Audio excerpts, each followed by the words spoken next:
सागर के तट पर बैठे बैठे हाथ कहाँ कुछ आएगा। सागर की तह तक जो मोती वही सागर की तह तक जाए, मोती वो ही पाएगा।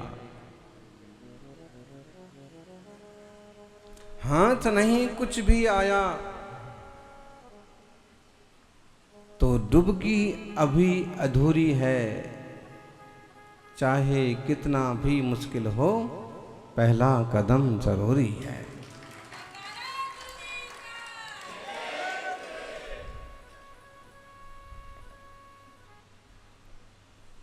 चाहे कितना भी मुश्किल हो, पहला कदम जरूरी है। अध्यात्म के सरोवर में उतरने के लिए भी हिम्मत जरूरी है।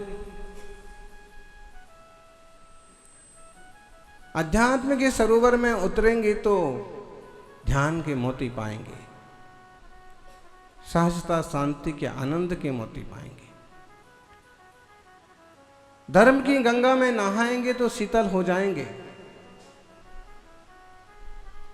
ज्ञानी शीतलनाथ शीतल जिनवाणी का श्रवण करके शीतल बने। बाहर में तो उष्णता ही उष्णता है, भीतर में शीतलता है। भीतर देखो, बाहर मत देखो, खुद को देखो। भीतर देखिए, और जो भीतर देखते हैं, जो खुद को देखते हैं, वे ही समझ लो साक्षात सिद्ध स्वभाव को देखते हैं।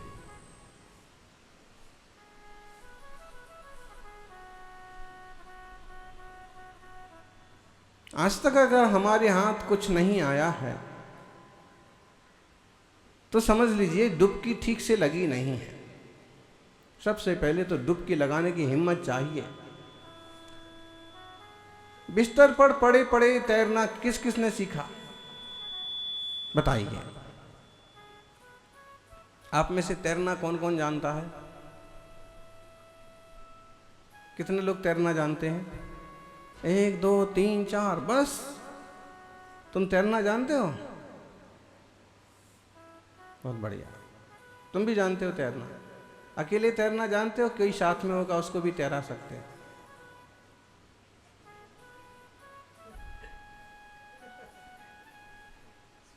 होते हैं ऐसे लोग। अच्छा, नदी में तैरते हो कि तालाब में तैरना जानते हो कि स्विमिंग पूल में? ये दिल्ली वाले स्विमिंग पूल वाले जो हैं, ये नदी में मात खा जाएंगे। नदी का तैरना अलग होता है, सागर का तैरना अलग होता है, स्विमिंग पूल का तैरना अलग होता है। तैराक तो वो होते हैं जो खुद भी तैर जाते हैं और अपने साथ दूसरों को भी तैरा ले जाते हैं। और ऐसे लोग भी होते हैं। अगर हम नदी में तैरने वालों की बात करें तो कुछ लोग ऐसे पावरफुल होते हैं, इतने समझदार होते हैं कि बिना तैरने वाले भी 2-4 को तो पार करा ले जाएंगे। पावर लगती है, लेकिन जब तक पानी में ना उतरेंगे तब तक तैरना नहीं सीख पाएंगे। पानी में उतरना मतलब मौत का खतरा मोल लेना है।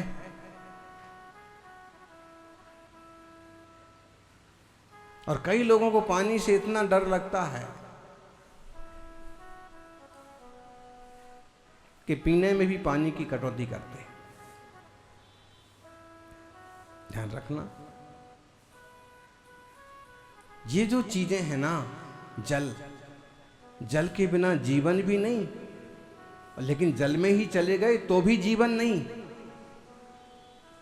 पानी बिना नहीं जी सकते, और पानी की बहुलता हो गई तो भी नहीं जी सकते।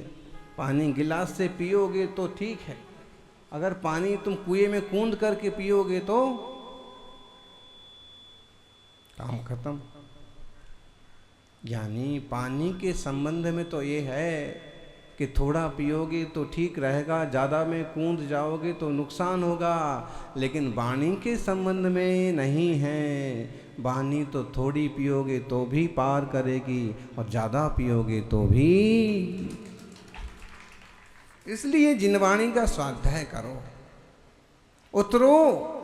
जब तक पानी में उतरोगे नहीं तब तक तरोगे भी नहीं।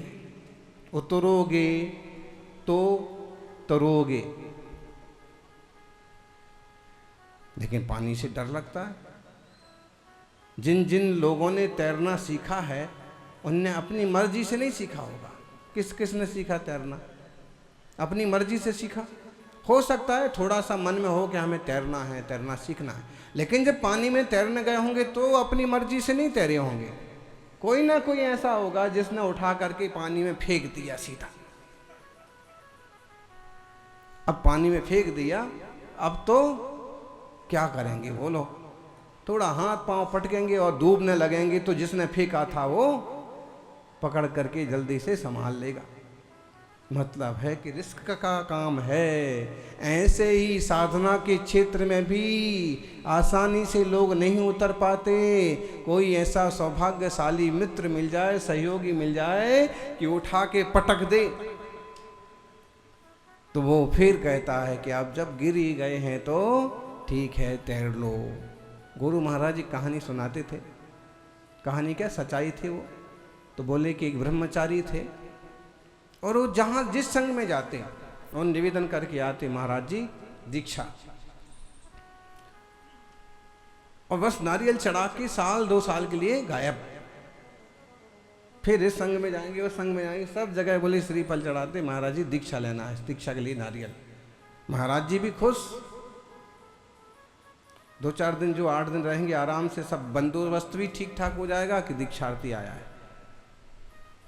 भाई ब्रह्मचारी जी,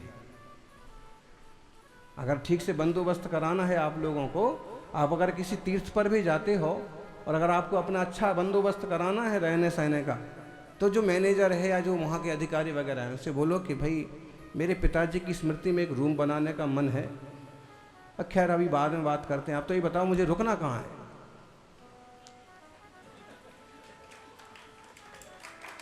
परिवार है पूरा, आए हैं और तीर्थ वंदना करेंगे, 2-4 दिन रहेंगे और पिताजी की स्मृति में। अगर पिताजी साथ में हो तो ऐसा नहीं बोलना, फिर दादाजी की स्मृति में बोलना।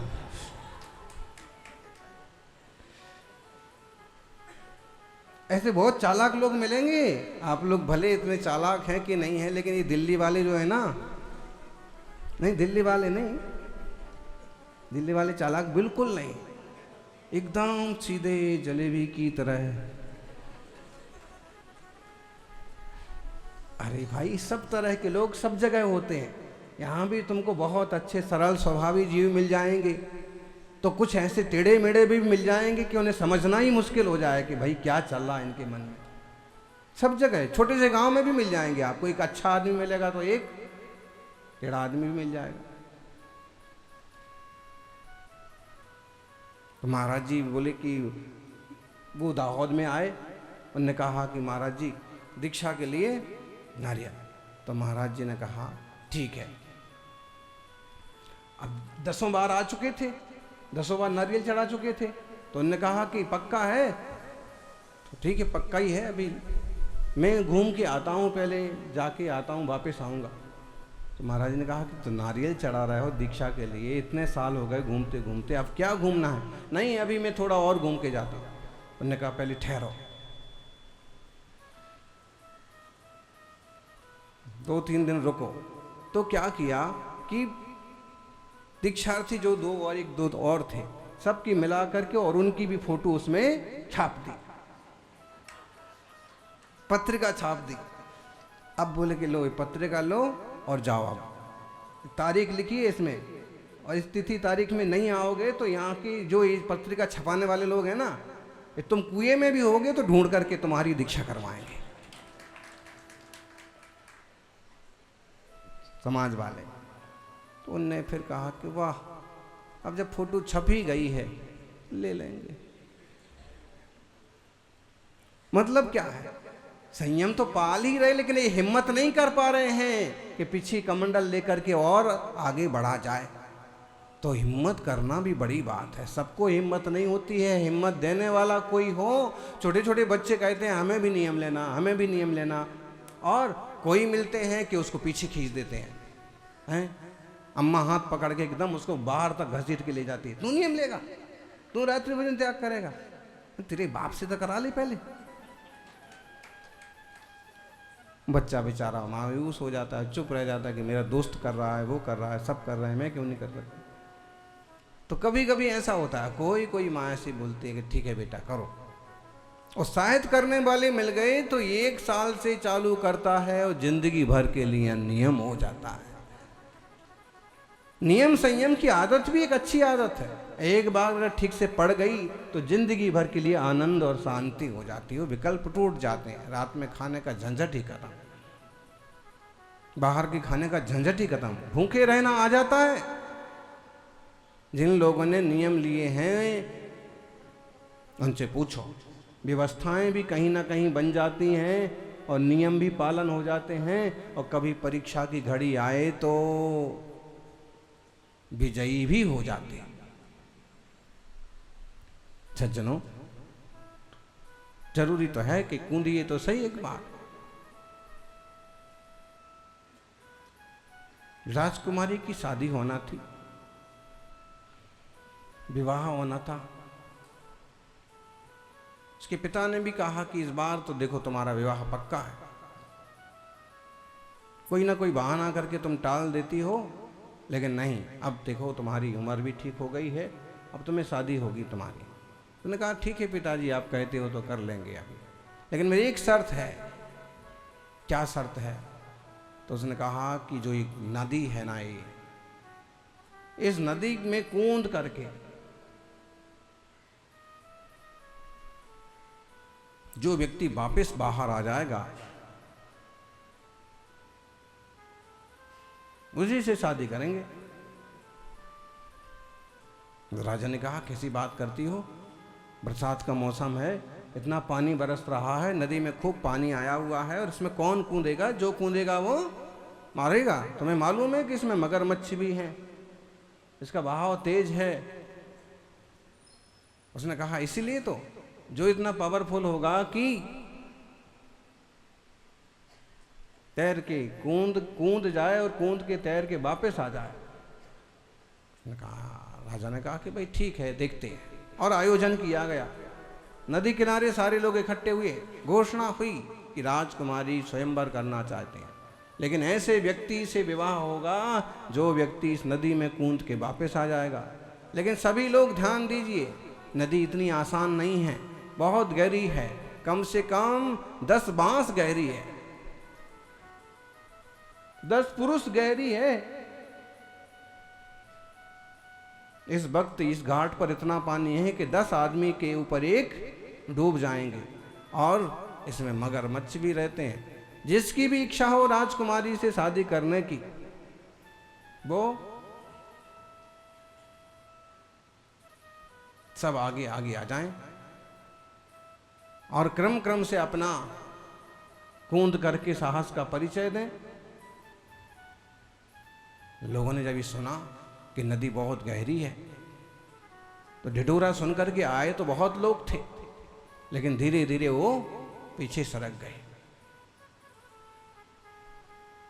कई बार धर्म सभाओं में भी ऐसे होता है कि किसी चीज़ का ढिढोरा कर दिया कि इस टाइप का कार्यक्रम है, आप पधारिए पधारिए, और जैसे ही मालूम पड़ा कि वहाँ तो बोलियाँ भी होने वाली हैं तो कई सेठिए पीछे के पीछे सरक जाते कि नहीं, बोलियाँ होने वाली, अपन तो नहीं जाएंगे, भतीजे को भेज देंगे। कहीं कुछ देने की, कुछ खर्च करने की बात आ जाए तो पीछे के पीछे सरकने वाले, कहीं कोई खतरे की बात हो कि भिड़ना पड़ेगा, कि कहीं नाम लिखाना पड़ेगा, कि कहीं कोर्ट की पुलिस थाना जाना पड़ेगा, तो वहीं से गायब हो जाएंगे। रिस्क लेने में बहुत पीछे रहते हैं लोग, लेकिन ध्यान रखना, पाते वही हैं जो रिस्क लेते हैं। जोखिम लिए बिना कुछ नहीं मिलता है किसी को। आप चाहो सीधे सीधे गिरनार मिल जाए, सीधे सीधे तुम्हारी पुरातत्व में गई हुई मूर्तियां मिल जाएं।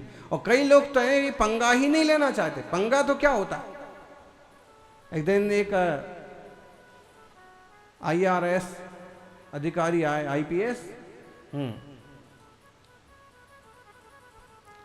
वो बता रहे थे कि यहाँ के दिल्ली के कई थानों में जैन मूर्तियां रखी हुई हैं, बहुत मूर्तियां रखी हुई हैं। कुछ चोरों से पकड़ी गई और कुछ विदेश से आई हुई, लेकिन कोई जैनी लेना ही नहीं आते। हमारे जैनी लोग देखो, नया मंदिर बनाएंगे, नई मूर्ति जाएंगे और उसमें प्रशस्ति लिखाएंगे। प्रशस्ति में दादा बाबा का नाम तो होगा ही होगा, खुद का होगा, बच्चों का होगा, यहाँ तक कि टुन्नू मुन्नू का भी सबका नाम होगा। प्रशस्ति का, नाम का इतना मोह हो कि एक नई प्रतिमा जी ला करके नई प्रतिमा प्रतिष्ठा करो, अच्छी बात है। लेकिन थानों में रखी हुई है, पुरातत्व विभाग में पड़ी हुई हैं, माल खाने में रखी हुई हैं मूर्तियाँ, उनका भी तो ख्याल करो। उनमें से मूर्ति लेके आओ, हो सकता है कोई दिव्य भव्य अतिशयकारी मूर्ति उसमें से यहीं से मिल जाए कि तुम्हारी और तुम्हारे देश की, गांव की वाहवाही हो जाए। नहीं, उसमें रिस्क बहुत है। किस ढंग से जाएंगे? पुलिस वाले के पास कौन जाए? कौन पुलिस वाले से बात करे? कौन थानेदार से बात करे? अब इन जैसा कोई हो तो जाके लेके आवे, 2 और ले गया ना।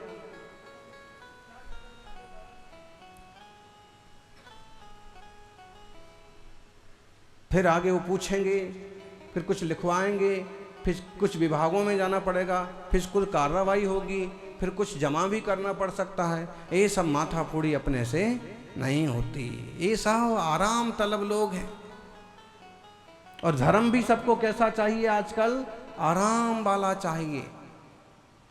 कुछ लोगों ने तो मुनिराजों की आराधना, भक्ति, पूजा इसलिए ही बंद कर दी कि चौका नहीं लगाना पड़े, पड़गाहन नहीं करना पड़ेगा। उनको और कोई मतलब नहीं था, तत्व ज्ञान से और इससे कोई मतलब नहीं था। मंदिर ही जाना बंद कर दिया, संप्रदाय ही बदल लिया। अरे भाई, तुम्हारी संप्रदाय बदलने से नुकसान तो तुम्हारे ही आत्मा का होगा ना। सच्चे देव शास्त्र गुरु का मार्ग छोड़ करके मनमानी का मार्ग चालू कर दिया, उससे नुकसान तो तुम्हारे ही आत्मा का होगा। जो जिस मार्ग का अनुयायी है, जिस मार्ग पर चलना चाहता है, वह उन पर चलने वालों की सेवा, पूजा, भक्ति तो करता ही। डॉक्टर की सेवा कंपाउंडर इसलिए करता है ताकि वो भी समझदार हो जाए और डॉक्टर जैसा काम करने लग जाए, आगे परीक्षा देके वो भी डॉक्टर बन जाए।